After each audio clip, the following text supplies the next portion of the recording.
Hi y'all, my name is Mr. Chow and welcome to Chow Time. In this week's episode, we'll be looking at the value watchmaker Steinhart. This is the Ocean One Vintage Military. A very similar watch to the Janot I just reviewed recently, but this one is a much more enticing value proposition. Before we get into the video though, I wanted to talk quickly about how I can keep this channel going, and that is going to be by selling the watches that I have in my collection so that I can, buy more watches. If you're interested in any of the watches that I have reviewed, they're available on Instagram. In the description below, I've linked my Instagram, so you can go ahead and check that out if you'd like. If you can't support the channel in that way, you can also like and subscribe. That works too. The way I review watches is by objectively comparing the watch against a rubric that I've designed in categories such as the case and bracelet, the dial, and the movement. I then do a more subjective rating on the brand's history and prestige. That gives me a total score that I then apply a value multiplier.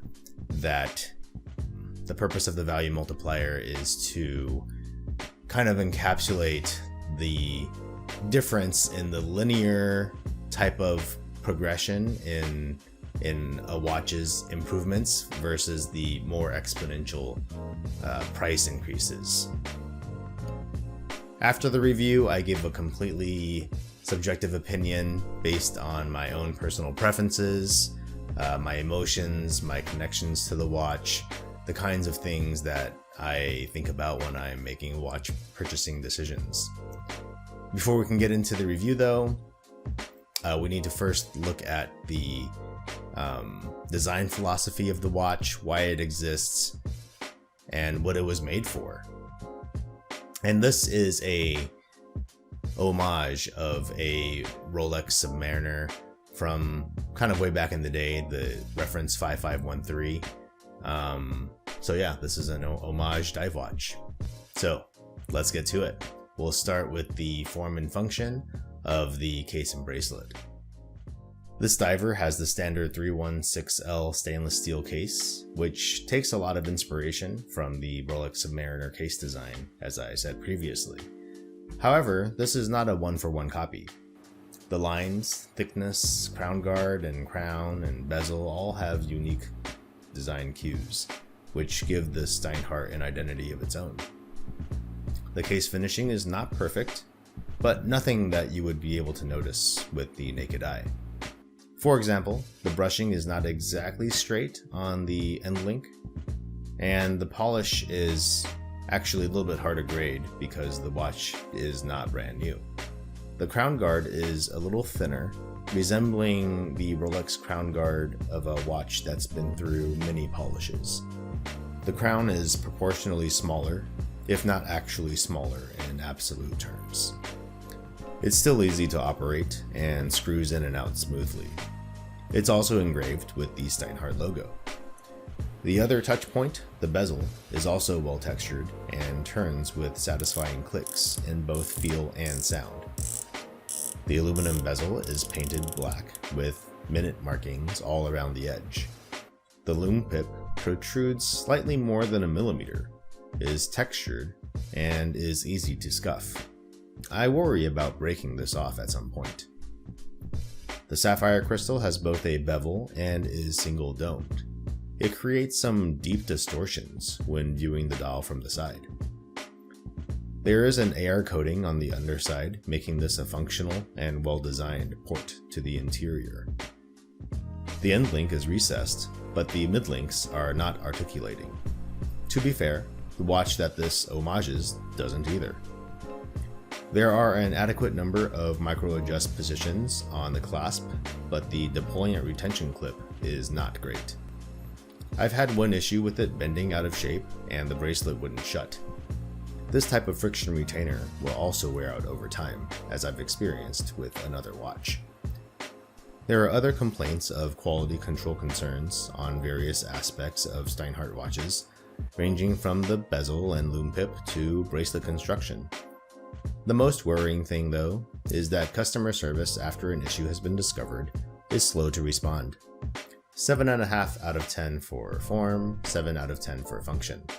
Let's move on to this kind of a primer gray dial with a rough matte finish. Everything on the dial is painted on. It's well done, clean, clear, and the paint is applied thick.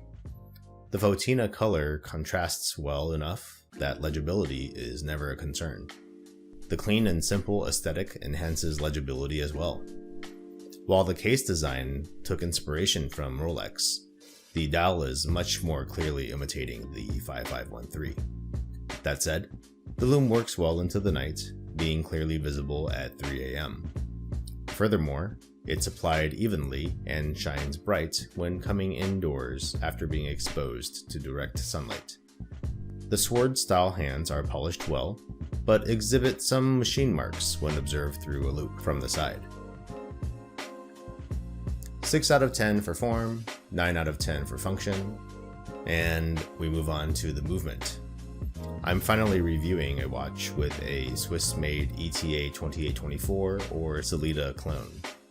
It beats at 28,800 beats per hour, is rated to plus or minus 20 seconds per day, and has a 38-hour power reserve. It hacks and hand winds. This version is the Elabore, which is the second step of 4 in the range. This means that in addition to the standard nickel-plated balance wheel, Nivarox hairspring, Edichock anti-shock device, and poly rubies used for palette jewels, which I believe are synthetic rubies, this movement is also adjusted to 3 positions. It is a robust design that is easy to service. 6.5 for form, 5 for function.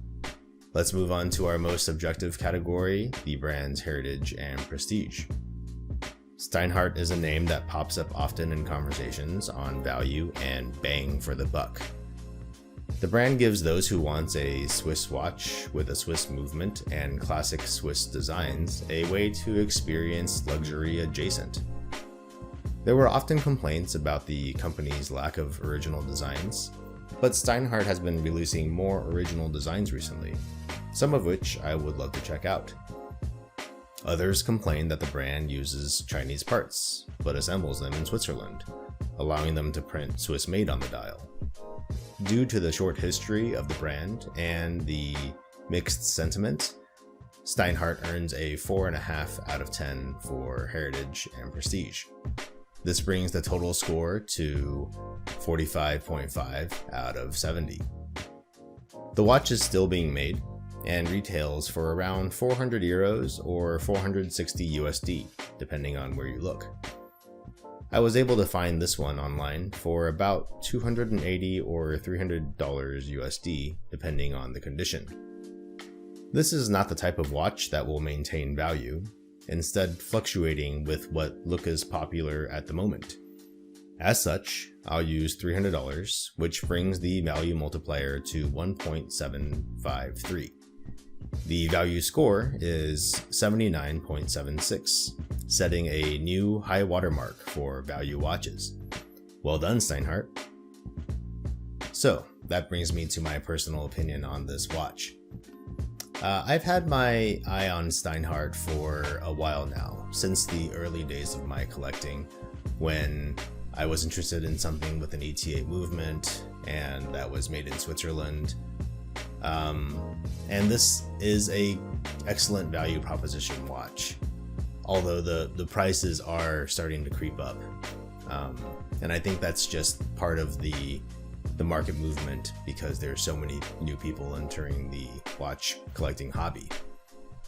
At $300, I think this watch is really amazing. At 42 millimeters, it wears pretty well on my 6.5 inch wrist or 16.5 centimeter wrist, depending on where you are. I think it looks nice. I have it right now on this orange silicone strap, which I think looks really nice on this watch. I wore it on the bracelet for the entire review period, and I like that as well. It's a little bit chunky, but it also wears pretty flat on my wrist, and it's not excessively heavy, so that's a plus. I have no problems with the brand personally.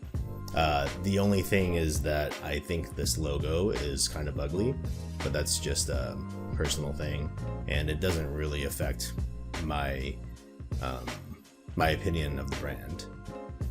I've really come to like the sword hands and pencil style minute hand combination on dive watches, especially with this kind of layout. And I think that the Janot that I reviewed recently did this look better, but I still really like this one.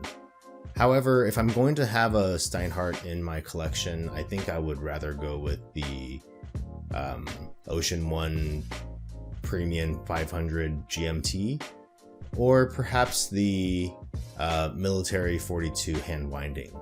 And I'll put pictures of those up so that you can see what I'm talking about. And it's mainly just due to this loom pip. I don't like how far it sticks out, and it scratches so easily. Yeah, this for some reason just really bothers me. And so I will be letting this watch go. So, do you agree with the scoring?